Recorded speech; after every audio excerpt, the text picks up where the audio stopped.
நடிகரும் தமிழக வெற்றி கழக தலைவருமான விஜய் கரூர் சம்பவத்துக்கு அப்புறமா எல்லா விஷயங்களையுமே பார்த்து பார்த்து தான் பண்ணிட்டு இருக்காரு. இப்படி இருக்கக்கூடிய நிலையில சேலம் மாவட்டம் சீலநாயக்கன்பட்டியில தமிழக வெற்றி கழகத்தோட பிரச்சார பொதுக்கூட்டம் நடந்துச்சு. இந்த பொதுக்கூட்டத்துல சூரஜ் அப்படின்ற இளைஞர் மூச்சு திணறல் ஏற்பட்டு உயிரிழந்திருக்காரு.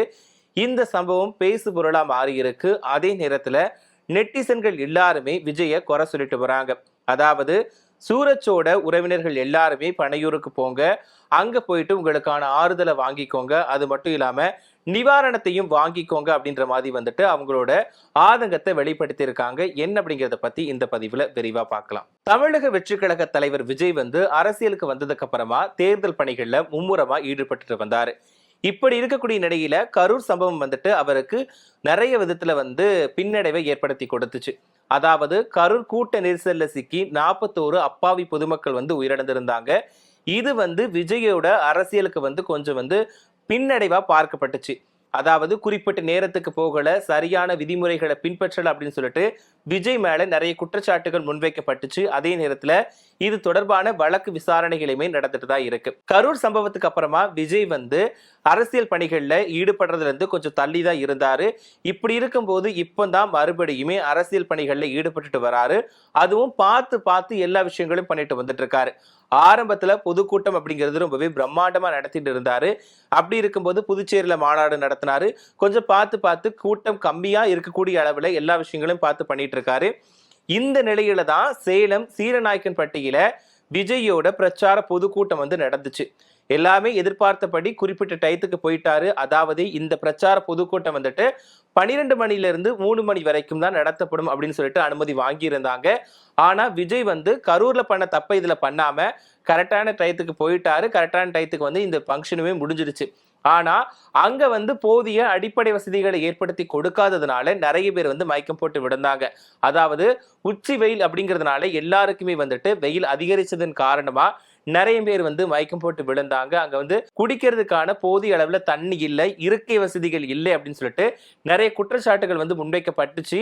அது மட்டும் இல்லாம நிறைய பேர் மயக்கம் போட்டு விழுந்ததுனால மருத்துவமனைக்கு கொண்டு போனாங்க அப்படின்ற மாதிரியுமே தகவல் வெளியாகி இருக்கு. இந்த விஜயோட பிரச்சார பொதுக்கூட்டத்துல சூரஜ் அப்படின்ற இளைஞர் மயக்கம் போட்டு விழுந்திருக்காரு. இதனால அதுக்கப்புறமா அவருக்கு முதலுதவி கொடுத்துட்டு மருத்துவமனைக்கு கொண்டு போயிருக்காங்க. ஆனா அங்க மருத்துவர்கள் அவரை பரிசோதிச்சு பார்த்துட்டு சூரஜ் ஏற்கனவே இறந்துட்டதா சொல்லியிருக்காங்க. என்ன அப்படின்னா சூரஜ்க்கு மூச்சு திணறல் ஏற்பட்டிருக்கு, அதாவது மாரடைப்பு ஏற்பட்டு உயிரிழந்திருப்பதா மருத்துவர்கள் சொன்னதா தகவல் வெளியாகி இருக்கு. ஏன்னா அங்க அவ்வளவு கூட்டம் இருந்துச்சு, அதுக்கு போதிய வசதிகள் இல்லை, தண்ணி குடிக்கிறதுக்கு கூட எதுவுமே இல்லை அப்படின்ற மாதிரி குற்றச்சாட்டுகள் முன்வைக்கப்படுது. சூரஜ் மகாராஷ்டிரா மாநிலத்தை சேர்ந்தவர். இவரு சேலத்துக்கு 20 வருஷங்கள் ஆகுது. இங்க வெள்ளிப்பட்றையில வேலை பார்த்துட்டு வந்துட்டு இருக்காரு. இப்படி இருக்கக்கூடிய நிலையில தான் விஜயோட பிரச்சார பொதுக்கூட்டத்தை பார்க்கறதுக்காக போயிருக்காரு. அந்த இடத்துல எதிர்பாராத விதமா மூச்சு திணறல் ஏற்பட்டு உயிரிழந்திருக்காரு. இது தொடர்பாக தான் இப்போ நெட்டிசன்கள் விஜய்க்கு எதிராக கமெண்ட்களை சொல்லிட்டு போறாங்க. என்ன அப்படின்னா கரூர்ல 41 பேர் உயிரிழந்தப்போ விஜய் பனையூருக்கு அடைச்சுதான் ஆறுதல் சொன்னாரு. அதே மாதிரி உயிரிழந்தவங்களோட குடும்பத்தினருக்கு ஒவ்வொருத்தருக்குமே 20 லட்சம் ரூபாய் கொடுத்தாரு. இப்படி இருக்கும்போது இப்போ என்ன சொல்லியிருக்காங்கன்னா நெட்டிசன்கள் இந்த சூரஜ் இப்ப இறந்து போயிட்டாரு. அப்படி இருக்கும்போது அவரோட குடும்பத்தினர் நீங்க பனையூருக்கு போங்க, அப்போதான் விஜய் ஆறுதல் சொல்லுவாரு.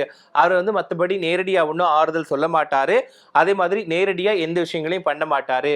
உங்களுக்காக அவர் வர மாட்டாரு, உங்களை கூப்பிட்டுட்டு போய் தான் உங்களுக்கு ஆறுதல் சொல்லுவாரு, நிவாரணமும் வழங்குவாரு அப்படின்ற மாதிரி நிறைய விஷயங்களை சொல்லிட்டு போறாங்க. ஏன் அப்படின்னா கரூர் சம்பவத்துக்கு விஜய் டைரக்டா போகவே இல்லை. அவர் அவரோட இருக்கக்கூடிய இடத்துக்கு கூப்பிட்டு தான் எல்லாருக்கும் ஆறுதல் சொன்னாரு, மன்னிப்பு கேட்டாரு.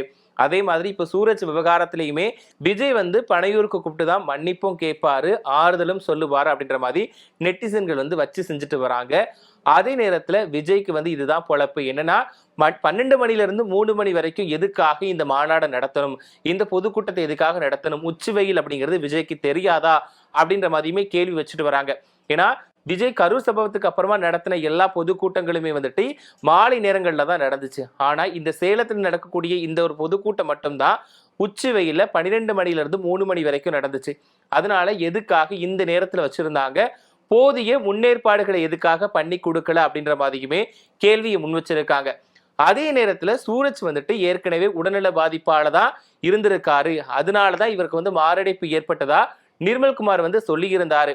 ஆனா இதுக்கு சூரஜோட நண்பர் வந்து மறுப்பு தெரிவிச்சிருக்காரு. என்ன அப்படின்னா, சூரஜை எனக்கு ரொம்ப நீண்ட நாட்களாவே தெரியும், கிட்டத்தட்ட 20 வருஷங்களா எனக்கு தெரியும். அவர் வந்து உடல் நலம் சரியில்லாதவர் கிடையாது, அவர் நல்லா தான் இருந்தாரு. அதாவது விஜயோட ப்ரோக்ராமுக்கு போகணும் அப்படிங்கிறது அவரோட பிளான் கிடையாது. சடனா தான் போனாரு. யாரோ ஒருத்தங்க பாஸ் கொடுத்ததுனால தான் அந்த இடத்துக்கு போனாரு. அப்போதான் எதிர்பாராத விதமா இந்த மாதிரி ஒரு சம்பவம் நடந்திருக்கு அப்படின்னு சொல்லிட்டு சூரஜோட நண்பர் வந்து சொல்லி இருக்காரு. ஆனா சூரஜ் இறந்ததுக்கு அப்புறம் வெளியான தகவலின் படி பார்த்தோம் அப்படின்னா, அவருக்கு வந்து மூச்சு திணறல் ஏற்பட்டு மாரடைப்பு ஏற்பட்டு உயிரிழந்திருப்பதா மருத்துவர்கள் வந்து சொன்னதா தகவல் வந்து வெளியாச்சு. ஆனா அவருக்கு வந்து உடல் பாதிப்பு கிடையாது அப்படின்ற மாதிரி சூரஜோட நண்பர் சொல்லியிருக்காரு. இப்படி இருக்கக்கூடிய நிலையில இப்போ கரூர் சம்பவம் தொடர்பான வழக்கு விசாரணையுமே நடந்துட்டு இருக்கு. இப்போ மறுபடியும் இந்த சேலம் விவகாரத்துல விஜய் மீது வழக்கு பதிவு செய்யப்பட்டிருக்கு. இது தொடர்பா தமிழக வெற்றி கழகத்தினர் என்ன சொல்ல போறாங்க அப்படிங்கிறது தெரியல. அதே நேரத்துல ஏற்கனவே கரூர் சம்பவம் வந்துட்டு விஜய்க்கு ஒரு பிளாக் மார்க்கா ஆயிருக்கு அப்படின்ற பட்சத்துல இப்போ சேலம் விவகாரமே ஒரு கேள்விக்குறியான விஷயத்தை முன் வச்சிருக்கு. என்ன அப்படின்னா, விஜய் போற மாநாடு பிரச்சார கூட்டங்கள்ல வந்து கண்டிப்பா யாராவது ஒருத்தர் இறந்துடுறாங்க அப்படின்ற மாதிரியுமே ஒரு குற்றச்சாட்டு முன்வைக்கப்படுது. இது விஜய்க்கு வந்து எந்த அளவுல பாதிப்பை ஏற்படுத்தும் அப்படிங்கிறது தெரியல. இதை விஜய் சமாளிச்சிருவாரா, இதுலட்டா இது விஜய்க்கு எதிராக மாறப்போகுதா, இல்லட்டா விஜய் என்ன காரணத்தை சொல்ல போறார் அப்படிங்கிறது தெரியல. இதுவரைக்கும் விஜய் வந்து இது சம்பந்தமா எதுவுமே சொல்லிக்கவும் இல்லை. சூரஜோட குடும்பத்துக்கு என்ன பண்ண போறார், என்ன சொல்ல போகிறார் அப்படிங்கிறத நாம பொறுத்திருந்து தான் பார்க்கணும்.